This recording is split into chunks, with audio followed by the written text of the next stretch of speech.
Schedule caste म्हणजे मागासवर्गीय, ज्यांना हिंदीमध्ये पिछडे म्हणतात, अति पिछडे म्हणतात, ते आणि आदिवासी जनसमुदाय म्हणजे ज्याला शेड्यूल ट्राईब म्हणतात, अनुसूचित जमाती म्हणतात, त्यांना आरक्षण देण्याचं काम हे संविधानाच्या माध्यमातून डॉक्टर बाबासाहेब आंबेडकरांनी केलं. पण डॉक्टर बाबासाहेब आंबेडकरांना माहिती होतं की फक्त तेच मागासलेले नाहीत, तर त्यांच्यापेक्षाही जास्त मागासलेला एक मोठा वर्ग या भारतात आहे. आणि म्हणून ते आग्रही राहिले, ते म्हणजे इतर मागासवर्गीयांमध्ये, ज्याला आता ओबीसी म्हणून संबोधले जाते. तेव्हा त्याला विरोध झाला, त्याच्यात थोडंसं राजकारण झालं, त्याच्यात मी जात नाही. पण त्यांना आरक्षण मिळालंच पाहिजे हा माझा आग्रह आहे, नाही तर मी मंत्रिमंडळात राहणार नाही, असं म्हणत त्यांनी नेहरूंकडे आपला राजीनामा सुटवला.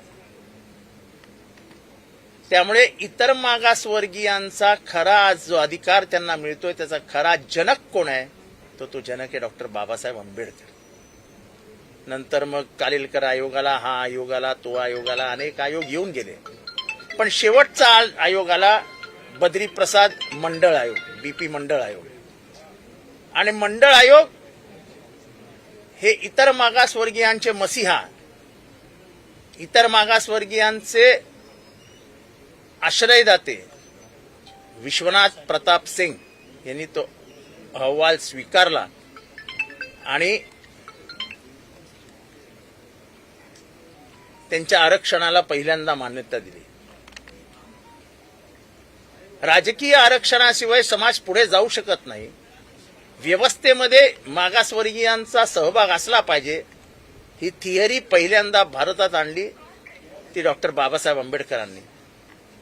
पण इतक्या मोठ्या लोकसंख्येला लोकमान्यता, राजमान्यता आणि त्यांच्या आरक्षणावरला कायदेशीर शिक्का हा मारला तो विश्वनाथ प्रताप सिंग यांनी, आणि मंडळ आयोगाला मान्यता दिली.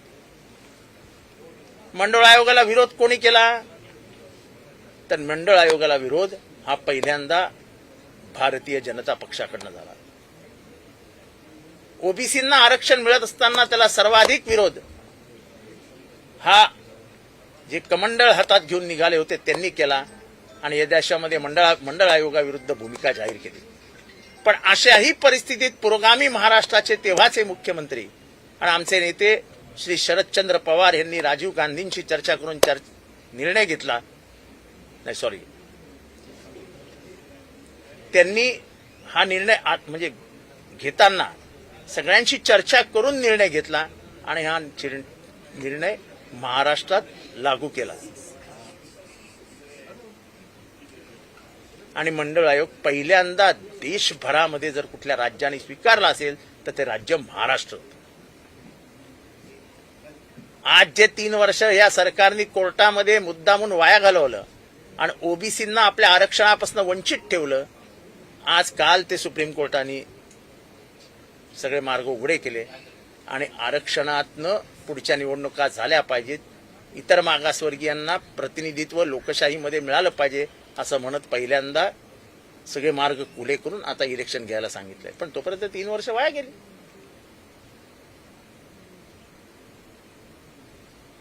इतर मागासवर्गीयांचं आता सर्वेक्षण होणार आहे, म्हणजे लोकसंख्येचं सर्वेक्षण होणार आहे, सेन्सस ज्याला म्हणतो. माझं आव्हान असेल इतर मागासवर्गीयांना, चूक करू नका, आपल्या जाती नोंदवा. जे काशीरामजींनी सांगितलं होतं ते लक्षात ठेवा. जिसकी जितनी संख्या भारी उतनी उसकी हिस्सेदारी. या भारताची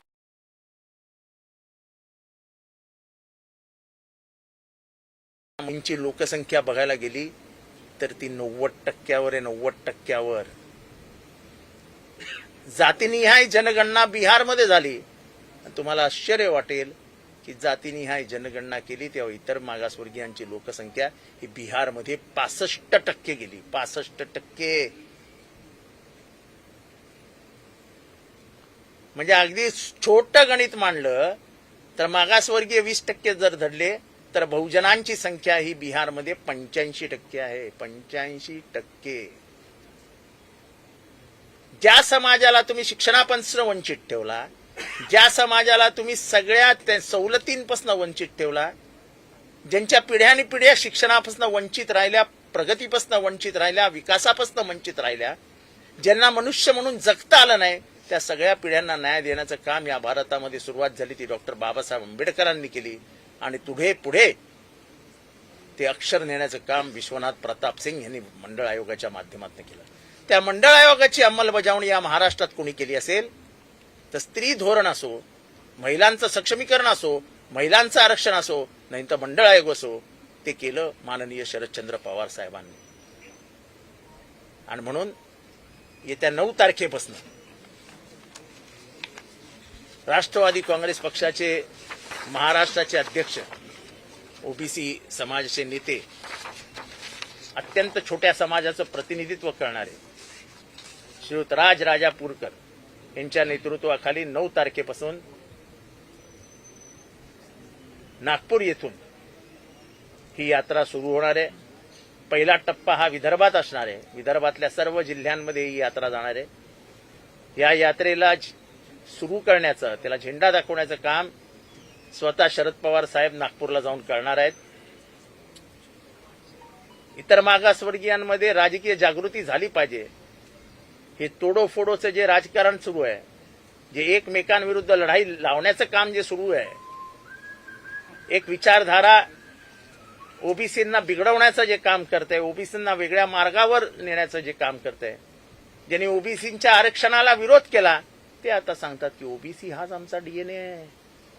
अरे तुमचा डीएनए 90-93च्या दरम्यान कुठे गेला होता? जेव्हा विश्वनाथ प्रताप सिंग यांनी मंडळ आयोग आणला, त्या मंडळ आयोगाला तुम्ही विरोध केलात आणि विश्वनाथ प्रताप सिंग प्रधानमंत्री होते, तुम्ही त्यांचा पाठिंबाच काढून घेतला. प्रधानमंत्री असलेल्या विश्वनाथ प्रताप सिंग यांचा पाठिंबा काढल्यानंतर त्यांना राजीनामा द्यावा लागला. लोक इतिहास विसरतात, आम्ही इतिहासाची आठवण करून देतो आहोत. गोस्वामी नावाच्या पोराने स्वतःला आग लावून घेतली मंडळ आयोगाच्या विरोधात. हा कोण होता गोस्वामी? हा कुठल्या विद्यार्थी संघटनेचा कार्यकर्ता होता? लोकांची स्मरणशक्ती थोडीशी शॉर्ट म्हणजे कमी पडते. हे डोक्यात ठेवून केलेल्या चुकांवर पांघरून घालण्यासाठी म्हणून वेगळा प्रचार करण्याचं काम काही राजकीय पक्ष करत असतात. आम्हाला आठवण करून द्यायची आहे की मंडळ आयोगाचे जनक आणि इतर मागासवर्गीयांना अधिकार देणारे होते विश्वनाथ प्रताप सिंग. त्यांचं सरकार पाडण्याचं काम कोणी केलं हा जरा इतिहास तपासून बघा. ते मंडळ आयोगाचे विरोधक होते. आणि मंडळ आयोगाच्या माध्यमातून आलेलं ओबीसीचं आरक्षण अबाधित राहिलं पाहिजे. जातीनिहाय जनगणना झालीच पाहिजे. याच्यासाठी आमच्यासारख्यांनी विधानसभेमध्ये 50-50 भाषणं केली आहेत. आमच्या पक्षाची राजकीय भूमिका आहे की जातीनिहाय जनगणना झालीच पाहिजे. आज केंद्र सरकारने त्याला मान्यता दिली आहे, माहित नाही कधी करते. त्यामुळे एक लोकांमध्ये मंडळ आयोगाची जागृती व्हावी, आपल्या आरक्षणाबद्दल जागृती व्हावी, आपल्या हक्क आणि अधिकारांबद्दल जागृती व्हावी. आणि आपल्याला जे वापरून समोरासमोर भिडवण्याचं काम केलं जाते त्यामध्ये आपण आपल्यावर झालेला अन्याय विसरता कामा नाही. युगानुयुगा आपल्याला मागे ठेवण्याचं काम ज्यांनी केलं त्यांना विसरता कामा नाही. यासाठी जनजागरण यात्रा काढण्यात येणार आहे. ही 9 तारखेला नागपूर येथून सुरू होणार आहे आणि ती स्वतः शरद पवार साहेब झेंडा दाखवून त्याची सुरुवात करणार.